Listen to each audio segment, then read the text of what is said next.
sua manifestação pela palavra. Senhor Deus e Pai, o teu nome, Jesus, é louvado, meu Deus, nesta cidade. Pai amado, querido, santo, poderoso, justo e fiel, tu és perfeito, ó Deus, por aqui nos reunir para proclamar, meu Deus, o teu santo evangelho.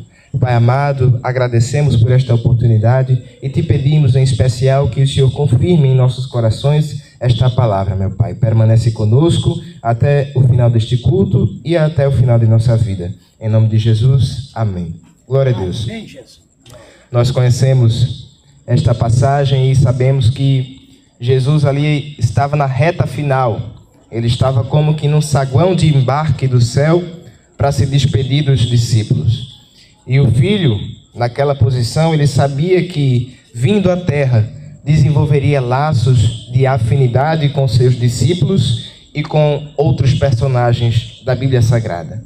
Isso é evidente porque na vida nós temos muitas relações, mas há relações que nos apegam um pouco mais. Jesus era esse homem, era essa figura que no seu falar, no seu agir, no seu pensar, no seu viver, encantava sem fazer esforço. Aleluia. A palavra de Deus diz em Lucas 2 que o menino Jesus encantava aos mestres e escribas com a autoridade com que se ensinava. Desde cedo Jesus ele tinha não uma formação humana, mas sobretudo celestial, mas que também é possível a cada um de nós através do relacionamento com Deus. Porque a ignorância do conhecimento bíblico é uma vergonha e não uma dádiva. Por isso que Cristo conhecia a palavra de Deus. Aleluia. Evidentemente que ele é a própria palavra, mas a sua tentação no deserto, embora sendo Deus e também não podendo ser tentado a cair, mas sendo tentado para demonstrar a sua vitória sobre a serpente, revela que nós, estando cheios do Espírito Santo, também podemos suportar e vencer o inimigo. Em Mateus capítulo 4, a palavra de Deus diz que o Espírito Santo levou Jesus ao deserto. Em Lucas 4, versículo 1, falando do mesmo contexto, diz que neste deserto Jesus estava cheio do Espírito Santo. Não era um poder que se limitava somente ao Filho, mas era algo que estava derramado em seu coração. Aleluia. E que posteriormente foi derramado para a igreja. E este poder é o poder da terceira pessoa da Trindade, o Espírito Santo de Deus. E aqui em João capítulo 16, Jesus na reta final, no saguão de embarque celestial, sabendo que haveria de ter uma ruptura, um embate de afinidade, uma distância provocada pela distância entre os discípulos e o Filho, fala agora de uma promessa muito bonita. Os discípulos, nós sabemos que Jesus os chama de uma tal maneira que não precisou fazer esforço, porque diante da voz de Deus não há muita resistência quando se conhece quem nos chama. E este que chamou disse: eu vos farei pescadores de homens. Aleluia. Aqueles homens vieram, aprenderam de Jesus. E é interessante que na idade que eles tinham, pois eram jovens, na escola judaica, se havia um mestre para discipulá-los na educação. E eles não tiveram esta oportunidade. Por isso que no livro de Atos dos Apóstolos, que é o livro que registra a história da igreja no primeiro século, vai se dizer que as pessoas de grande relevância de educação, de sabedoria humana, de grande status social, julgava os discípulos serem indoutos e iletrados. Aleluia. E por que fizeram isso? Porque viram a autoridade com que proclamavam a palavra de Deus e assimilaram consigo mesmo. Mas estes homens não têm formação humana, mas eles tinham formação celestial. Com o poder do Espírito Santo, nós podemos ser iletrados, indoutos, muitas vezes não tidos por pessoas de grande inteligência, mas aquele que é o Pai da sabedoria nos concede o seu poder e nos faz falar com autoridade. Evidentemente que essa iletração, vamos dizer, esta figura de iletrado não era analfabetismo, mas era, como eu disse, a falta de formação teológica, de superior. E Jesus vem como esse mestre, dando a oportunidade que eles não tiveram, porque no pensamento dos discípulos, eles já não tinham mais a oportunidade de estar inseridos naquele contexto de educação. Aleluia. De rabinos, de judeus. Mas Jesus vem como aquele judeu, não concedendo oportunidade mediante ao esforço, mas mediante tão somente a sua graça. E ele os chama e os faz pescadores de homem, porque com Jesus Não há estágio que se não possa ser transformado pelo poder do Espírito Santo. Em João capítulo 13 é que se começa esta reunião. Estamos no capítulo 16, mas no capítulo 13 Jesus começa a falar algumas instruções, falando que nisto, lá no versículo 34 de João 13, nisto conhecerão que são os meus discípulos, quando vos amardes uns aos outros. Jesus começa o seu discurso ali durante o momento da Santa Ceia, dizendo que pelo amor os seus discípulos seriam conhecidos entre a multidão. No capítulo 15 ele diz algo parecido, dizendo que se nós fizermos o que ele manda, nós seremos os seus amigos. E ali não se diz que a nossa amizade depende das nossas obras. O que Cristo queria dizer é que será manifesto a nossa amizade com Cristo a partir do momento em que o obedecermos. E esta obediência não se limita àqueles que vão à igreja, mas também está disponível aos ouvintes da palavra de Deus. Porque Romanos 10 diz que a fé vem pelo ouvir e o ouvir da palavra de Deus. No capítulo 13, Jesus fala desse amor, dizendo que este conhecimento de que somos filhos de Deus se daria na manifestação desse amor. No capítulo 5 de Mateus, ele diz que, da mesma maneira que uma vela, que uma lâmpada, vamos trazer para os nossos dias, quando colocada no centro do teto de uma casa, ilumina todos que estão no ambiente, da mesma forma, aleluia, nós devemos ser essa luz resplandecendo diante dos homens, para que eles vejam as nossas obras e glorifiquem ao Pai que está nos céus. Quando Jesus fala desse amor, que é um amor que irá manifestar a nossa amizade com Cristo, não é qualquer tipo de amor. Alguém lê a palavra de Deus, tirando do contexto para usar de uma ferramenta para corromper um bom costume. Alguém diz, não, mas homossexualidade não é pecado, porque Jesus é amor. Jesus é amor, mas esse amor ele vem acompanhado de justiça. Se o amor de Deus fosse o amor humano, seria um chamado amor permissivo. O que é isso? É o pai que deixa o filho fazer tudo o que ele quiser. Mas fazer tudo o que nós queremos nem sempre é a melhor opção. Porque nós não sabemos aquilo que é bom para nós, porque nós nem mesmos nos conhecemos. Mas Jesus nos criou e sabe o que é melhor para nós. Provérbios 3 diz, olha, não rejeite a correção do Senhor. Porque o Senhor é como um pai que corrige ao seu filho, aleluia, querendo o seu bem. Hebreus 12 vai dizer que toda palavra de correção, a princípio parece ser de tristeza, mas no final ela produz santidade, justiça, vida, paz. Jesus ali falava de um amor do Evangelho. Não é qualquer amor, não é um amor relacional, aleluia, entre casal, entre amigos, mas é um amor sacrificial.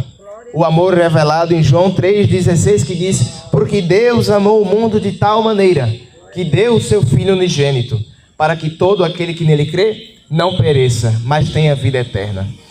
Este amor foi revelado no Filho pelo Pai. O Pai envia o Filho com o propósito de que todo aquele que nele creia não permaneça na ira, mas entre na vida eterna. Este amor é revelado quando nós não somente falamos da semente do Evangelho, mas também damos o pão que alimenta o faminto.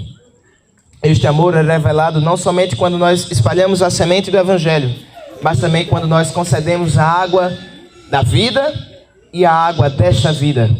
Porque Tiago diz, se você passa por um necessitado e diz, Deus abençoe, Deus não está no seu coração.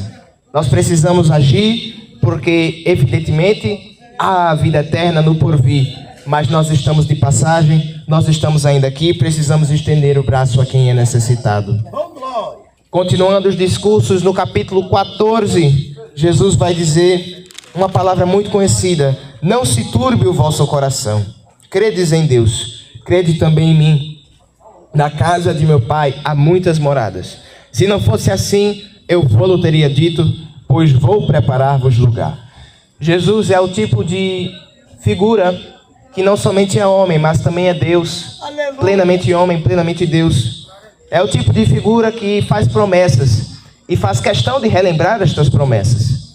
Na política, no tempo de eleição, as pessoas dizem, vai ter o quebra-quebra, vou fazer isso, vou erguer isso aqui, e ficam rezando para as pessoas esquecerem. E por aí na internet as pessoas dizem, mas cadê a promessa? Está aqui a data, já ultrapassou. Deus não é o homem que faz dessa maneira, mas é um homem que faz questão de relembrar as suas promessas. Só Deus é assim. E ele relembra porque ele tem poder para cumprir. O homem nos diz: eu vou lhe abençoar, eu vou lhe conceder oportunidade, eu vou lhe dar um emprego. Muitas vezes falha, mas aquilo que Deus fala se cumpre, porque ele vela para a sua palavra para cumpri-la. Isaías 40 diz que a palavra do Senhor, diferentemente da planta, diferentemente da flor que seca, que perece, diferentemente delas, a palavra de Deus permanece para sempre. Mateus 24:35 diz Jesus, no sermão profético, falando de grande tribulação, de assuntos de fim de mundo que está próximo, diz: o céu e a terra passarão, mas as minhas palavras nunca hão de passar. A confirmação disso está aqui, no manuseio da Bíblia Sagrada. Aqui estão as palavras de Deus, registradas por homens. Alguém diz: não, mas foram os homens que escreveu. Mas no poder do Espírito Santo foi que escreveram.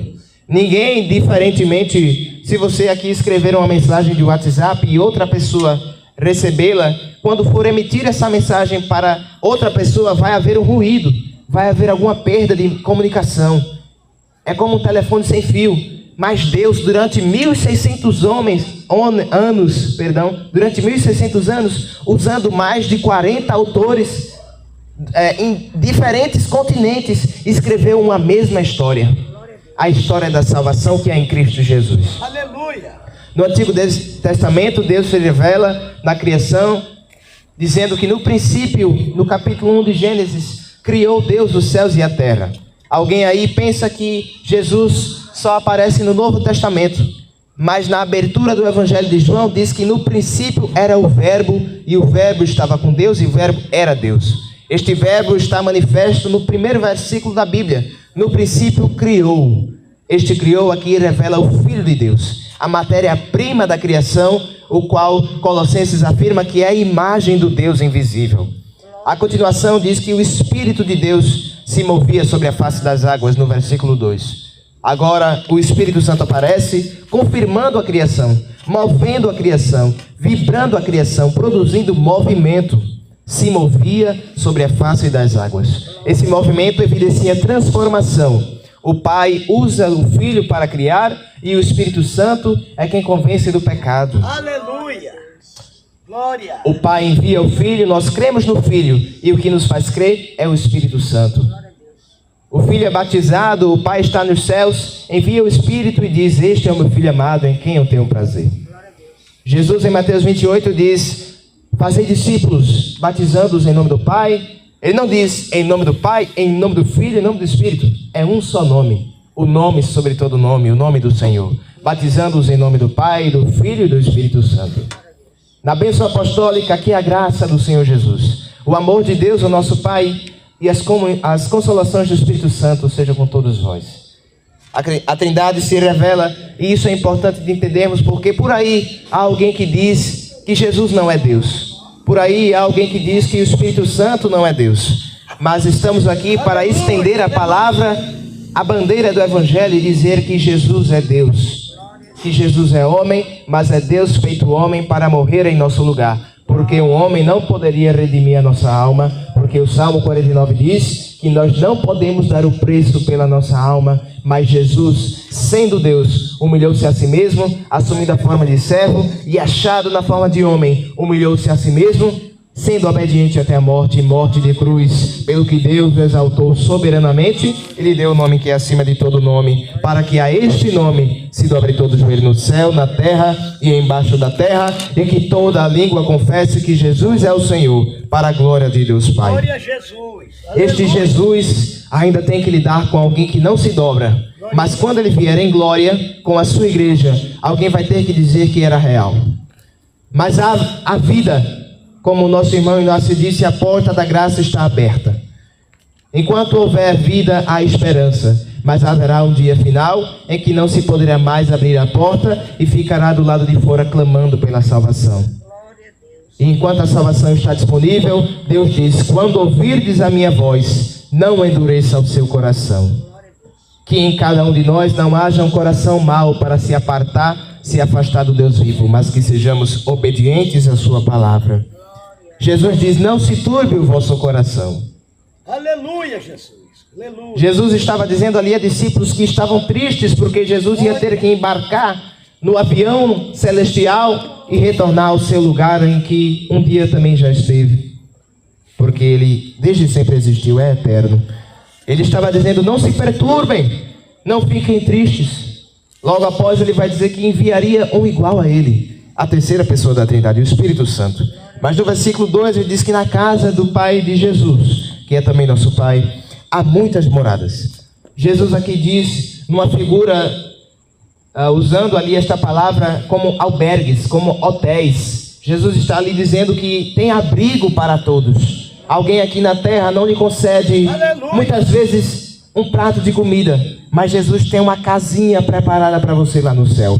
E não é uma casa que você vai ficar lá intocado, sem contato com o mundo exterior, mas é um lugar que, mesmo estando com o seu lugar exclusivo, você sente a presença de Deus como todos sentem e está com todos como todos estão com Cristo. Porque Jesus não criou o homem para estar só. A igreja de Deus é uma igreja feita de pessoas. Ela é um corpo, não é só um dedo. A igreja de Deus são pedras, mas de um grande edifício. A igreja de Deus são fragmentos de um grande azulejo que formam um grande mosaico. Não se pode querer igreja sem querer comunhão com os irmãos. Não existe igreja sou eu, pois o eu sou é que é o dono da igreja, e ele diz que a igreja se faz em comunidade. Aleluia. Jesus disse que se não fosse assim, ele nos teria dito. Alguém muitas vezes nos promete, dá graças a Deus que esquecemos, e depois fala que falou de outra forma, para que a gente se confunda. Mas Jesus está aqui garantindo que se não fosse dessa maneira, ele nos teria dito, porque Deus não dá falsas expectativas ao homem. Se ele diz que transforma vidas, é porque ele tem poder para isso. Ele diz que vai preparar o lugar. E aqui é como numa figura que Jesus estivesse dizendo: a cama já está forrada, os travesseiros já estão forrados, o chão já está limpo, a candeia já está acesa, basta apenas querer, já está pronto o nosso lugar. Não é preciso ter o esforço de comprar a fronha, porque Jesus já forrou o travesseiro. O homem não pode dar o preço pela sua alma, mas Jesus é tão bom que não somente garante a salvação, mas dá o conforto da sua presença pela eternidade, pelos séculos dos séculos, para a glória de Deus. No versículo 3 de João 14, se diz que se eu for e vos preparar lugar, virei outra vez. Jesus aqui está dizendo que se ele não fosse voltar para o céu, se ele não tivesse saído da presença dos discípulos, não haveria lugar para os discípulos quando morressem. Por isso foi necessário Cristo voltar para o céu.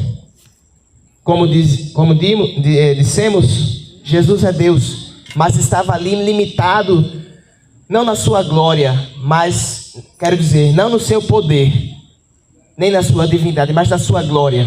Jesus é todo poderoso, mas ali estava assemelhando-se como qualquer um de nós, porque Jesus não veio como um rei que iria sentar, ter a coroa e dizer: sente-se e me adore porque você é pequeno.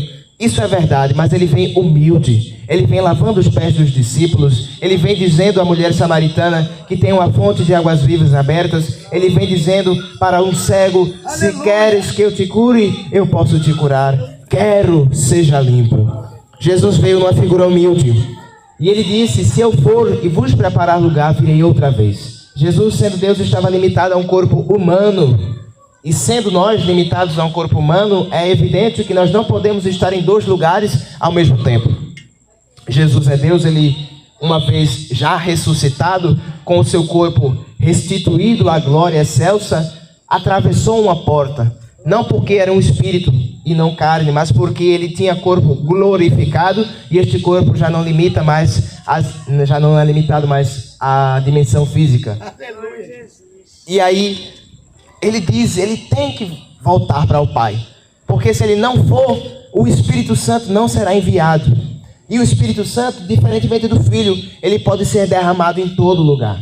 Ele está aqui ministrando esta palavra, ele está no coração dos irmãos, confirmando esta palavra, e ele está no coração dos demais ouvintes, incomodando os vossos pecados, para que saibamos que precisamos nos converter. Porque o Espírito Santo é aquele que convence o mundo do pecado, da justiça e do juízo de Deus. do pecado, porque somos pecadores, da justiça, porque sem arrependimento não haverá salvação, e do juízo, porque sem arrependimento e sem salvação, a perdição eterna. No capítulo 14 ainda, Jesus diz que vai voltar para nós. Ele foi para o saguão de Embarque, retornou aos portões celestiais, mas prometeu que um dia voltaria. Para que onde ele estiver, disse Jesus no versículo 3, nós também estejamos. É interessante que nas outras religiões você tem que fazer ofertas físicas para satisfazê-los. Glória a Deus. Você tem que servi-los para eles estarem com você. Você tem que apresentar ofertas para essas entidades malignas, demoníacas, para elas estarem com você. Mas Jesus está dizendo que não somente no céu Ele vai estar conosco, mas Ele disse em Mateus 28, eis que eu estou convosco até a consumação dos séculos. Jesus não está conosco somente no oba-oba, no momento da festa, mas está enquanto nós nos arrumamos, está enquanto nós tomamos banho, está enquanto nós dormimos, está enquanto nós oramos, enquanto nós pregamos, e estará quando nós formos recolhidos desta vida. Jesus não é um homem e nem um Deus que limita a sua presença àqueles que são perfeitos o tempo todo.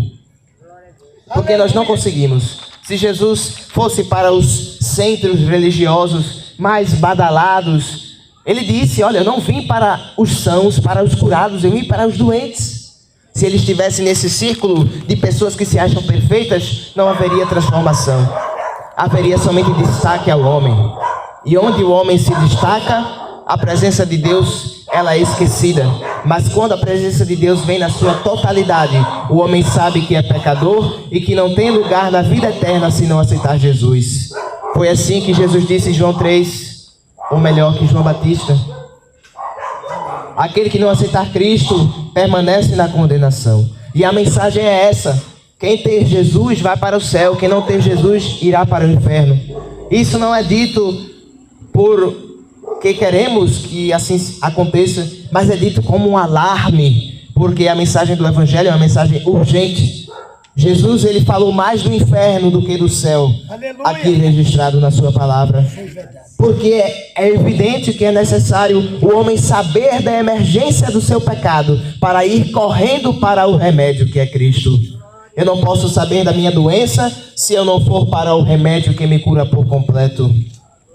E eu não posso ir para o remédio que me cura se eu não saber que eu sou completamente doente. E nós somos. Mas Jesus também é completamente Deus, que cura, que faz de novo o homem e que retira o velho e coloca o novo, fazendo tudo novo em sua presença.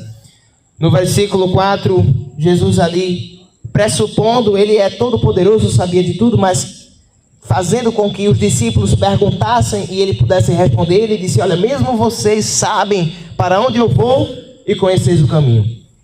Jesus ali falava para um público que tinha tempo de crente para conhecer a palavra, mas tornou-se evidente que havia ali alguma falta de conhecimento, que seria sobre onde Jesus iria e o caminho.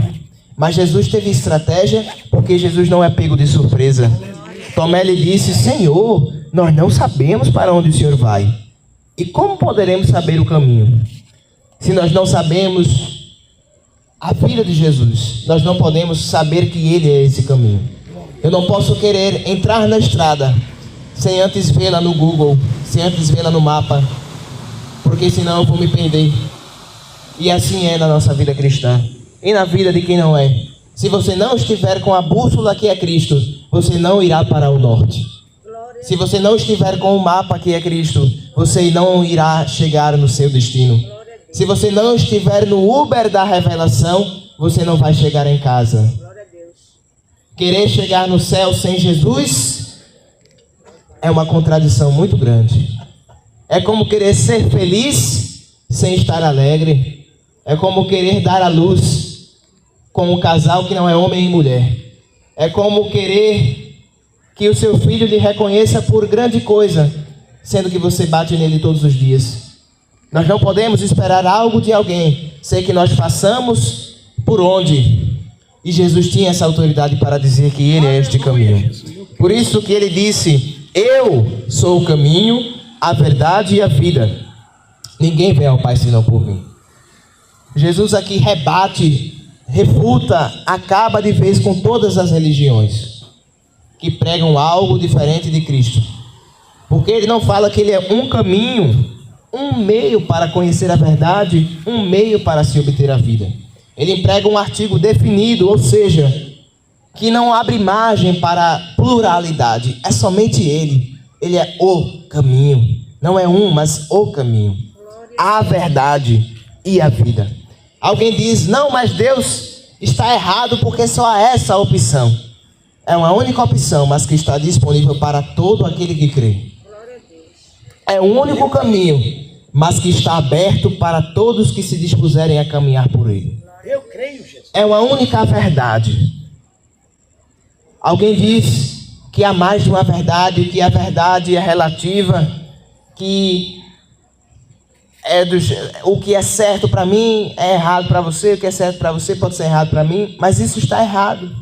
Se a verdade é relativa e essa afirmação se propõe a ser uma verdade, esta afirmação mesmo já é relativa. A verdade só pode ser absoluta porque sem uma única verdade não há regra moral, não há regra ética. Alguém pensa que sacrificar crianças no ventre através do aborto é boa coisa e é moral. Não é moral. Mesmo sem a religião, alguém sabe que isso é errado, porque Deus colocou no coração do homem a sua justiça, a sua moral. Façamos o homem conforme a nossa imagem, conforme a nossa semelhança. Gênesis 1. Para o homem saber e ter em seu coração a certeza de que o certo é certo e o errado é errado. Mas a corrupção moral do pecado, do engano do diabo, fez com que o homem invertesse os valores. Isaías 5 diz, ai dos que chamam bem mal e o mal bem, do amargo doce e do doce amargo. Romanos diz que Deus entregou os homens às concupiscências, ou seja, aos seus desejos, porque eles estavam cometendo todo tipo de pecado. E essa entrega não é uma entrega má, mas é uma entrega para dizer, você vai ter aquilo que você quer, e você vai ver o quão mal é, o quão ruim é servir aos nossos desejos. Por isso que Jeremias 2 diz, veja quão mal e quão amargo é te apartares do Senhor teu Deus. Ninguém que deixa a presença de Deus fica melhor. Ninguém que sai da presença de Deus é mudado para bem, mas para pior. Por isso que aqui esta mensagem é emitida, porque Jesus quer salvar a tua alma e te dar vida eterna. Não somente no porvir, porque alguém só quer Jesus no céu, mas Jesus quer a gente na terra para vivermos uma vida celestial até que cheguemos ao reino celeste. Não há como querer Cristo somente na eternidade, porque Cristo serve para a vida toda, até a eterna vida. É como se nós disséssemos à nossa esposa, eu a amo, mas não quiséssemos passar nenhum tempo com ela. Isto não é amor. Jesus nos ama e quer passar tempo conosco. Muitas vezes nós dizemos que o amamos, mas não fazemos questão da sua presença. Mas ele está aqui dizendo que ele é este caminho pelo qual se acessa a presença de Deus. E ainda finaliza, ninguém vem ao Pai senão por mim. Ele não diz, ninguém vai, mas ele diz, ninguém vem. Ele está dizendo como alguém que tem relacionamento com o Pai, como alguém que está assim coladinho com o Pai. João 10:30 ele diz, eu e o Pai somos um, em unidade, em pensamento, em vontade, em propósito. Jesus quer que nós estejamos assim com este mesmo propósito. Por isso que já no capítulo 15, de João 15, ele diz, no João 17, quero dizer, na oração de Cristo, ele diz no versículo 20 ao 22, orando por seus discípulos, na chamada oração sacerdotal, eu não oro somente por esses, pelos meus discípulos, mas também por aqueles que, pela tua palavra, Pai, vão crer em mim, para que todos sejam um, como tu, ó Pai, o és em mim, e eu em ti, que também eles sejam um em nós, para que o mundo creia que tu me enviaste. E eu dei-lhes a glória que a mim me deste, para que sejam um, como nós somos um. E eu neles, e tu em mim, para que eles sejam perfeitos em unidade, e para que o mundo conheça que tu me enviaste a mim, e que tens amado a eles, como me tens amado a mim. Alguém lhe promete algo e não cumpre da maneira que você pensou.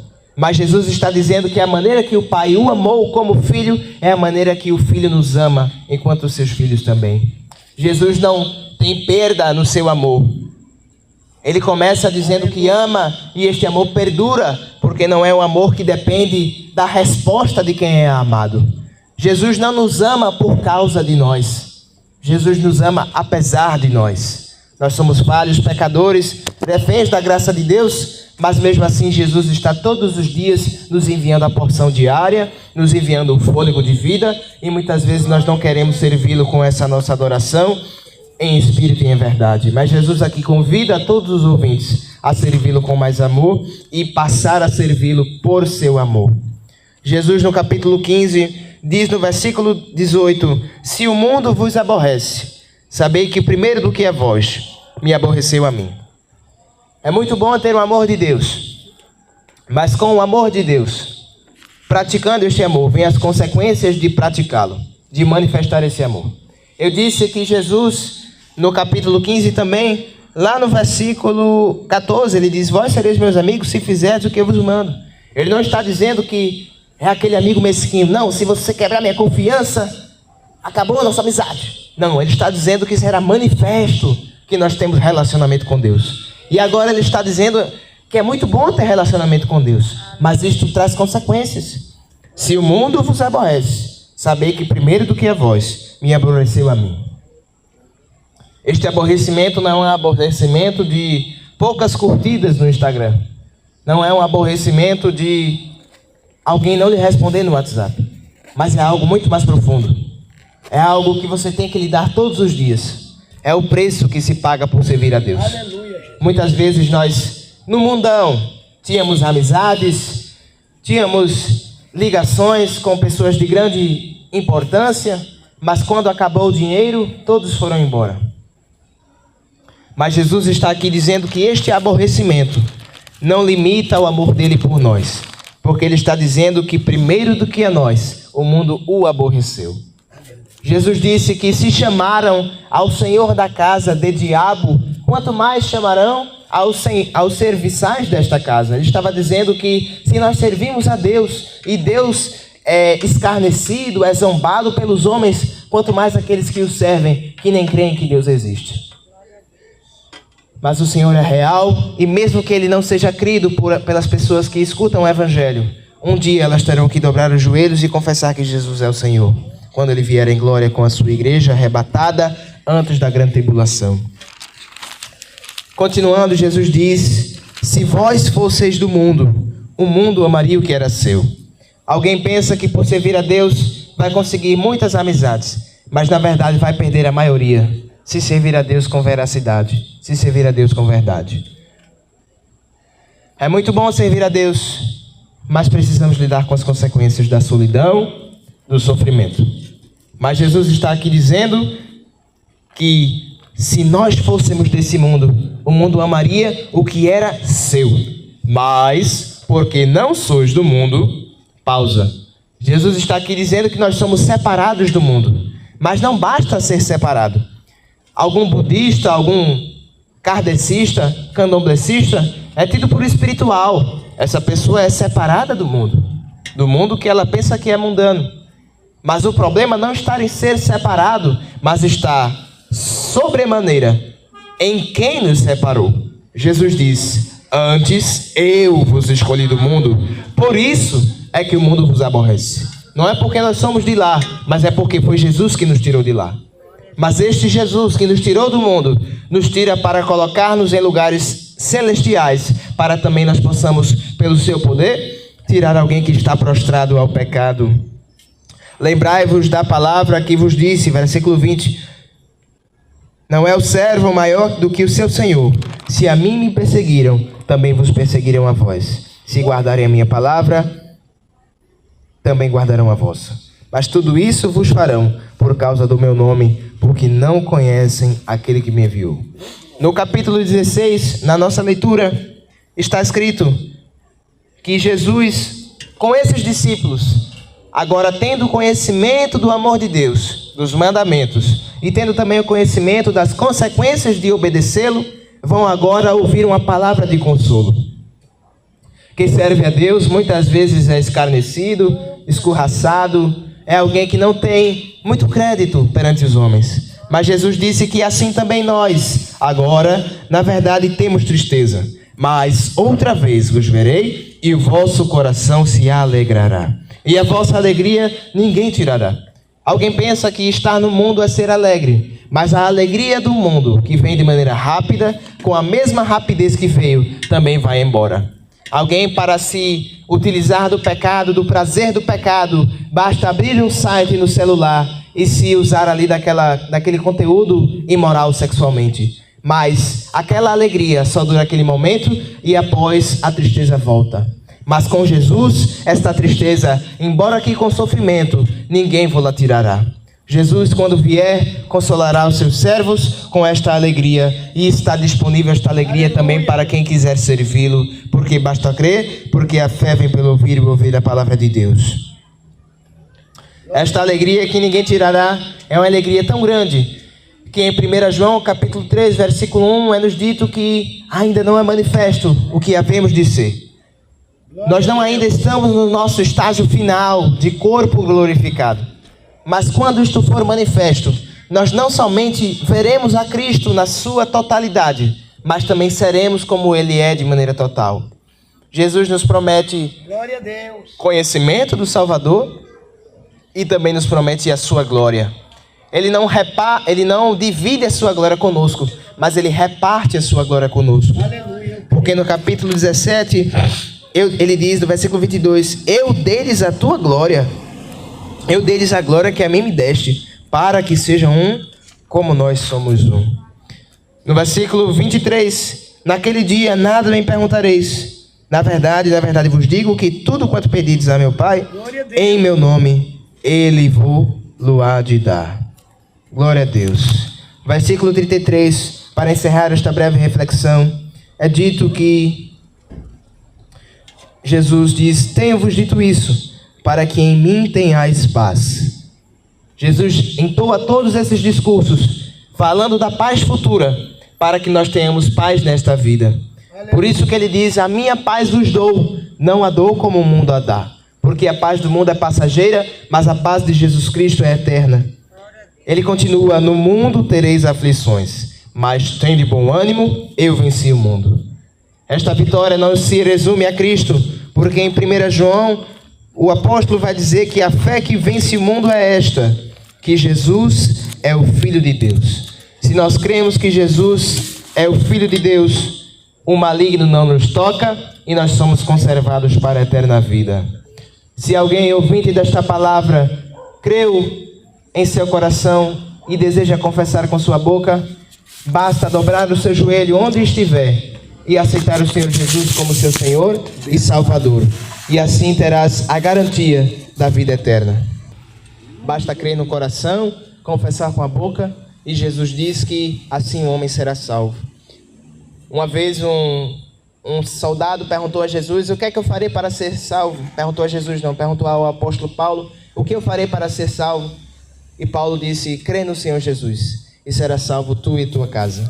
Basta crer, não precisamos fazer nada, mas evidentemente que com esta fé, Jesus nos vai incumbir com alguma coisa, mas isto não será um sofrimento, porque servir a Deus não é um fardo, mas é liberdade em Cristo Jesus. Fiquemos de pé nesta maravilhosa noite, vamos fazer uma oração ao nosso Deus. Se algum ouvinte, como eu disse, crê nesta palavra, ore conosco e também confesse ao Senhor Jesus em seu coração. Assim oremos. Senhor Deus e Pai, o teu nome, Jesus, é louvado, meu Deus, nesta cidade. Pai amado, Pai querido, Jesus querido, ó Senhor, Tu és maravilhoso, bendito, perfeito Jesus, a Tua misericórdia se estende de geração em geração e a Tua graça também, meu Deus, rica em poder para nos abençoar. Pai amado, Te pedimos perdão por nossas falhas, por nossas imperfeições e Te pedimos que o Senhor nos ajude a sermos crentes e a sermos, meu Deus, fiéis até a Tua vinda. Te agradecemos, Jesus, por Tua palavra que aqui foi pregada, por Teu evangelho que foi disseminado e pela mensagem que foi servida, meu Deus, a nós para nos edificar. E também aos Teus servos que estão por aí, Senhor Deus, que com certeza a Tua palavra não volta para o Senhor vazia e o Senhor com certeza falou algo a algum coração. Te Te pedimos que nestes corações que receberam a Tua palavra, que ela possa germinar, que ela possa dar fruto, e que se a terra não é boa terra, eu creio que o Senhor tem poder para adubar com o Teu Espírito Santo e fazer com que este solo seja um solo formidável para o crescimento da Tua palavra. Senhor, se há aqui algum solo que o diabo arrebatou a semente, que em nome de Jesus, através da bênção apostólica, que nos irá dizer alguma coisa, que o Senhor coloque de volta esta semente e faça germinar. Aos que porventura no sol da vida perderão as suas plantas, em nome de Jesus, que este sol não seja o sol do sofrimento, mas o sol da justiça, que é a Tua presença, Senhor. Pai amado, te peço que o Senhor guarde todos em Tua presença, os Teus servos que realizam este trabalho, que com muito amor pregam a Tua palavra, e também os Teus servos que aqui a dela ouviram e desfrutaram do Teu poder. Pai amado, em paz nós nos deitaremos, Senhor Deus, e também dormiremos, porque só o Senhor nos faz habitar em segurança. Assim te oramos por louvor da Tua imensa, santa, querida, maravilhosa e eterna graça. Em nome de Jesus, amém. E que a graça do Senhor Jesus Cristo, o grande amor de Deus, o nosso Pai, as divinas consolações do Espírito Santo, sejam com todos aqueles que amam e aguardam a vida do nosso Senhor Jesus para todos sempre. Todos dizem amém. Glória a Jesus.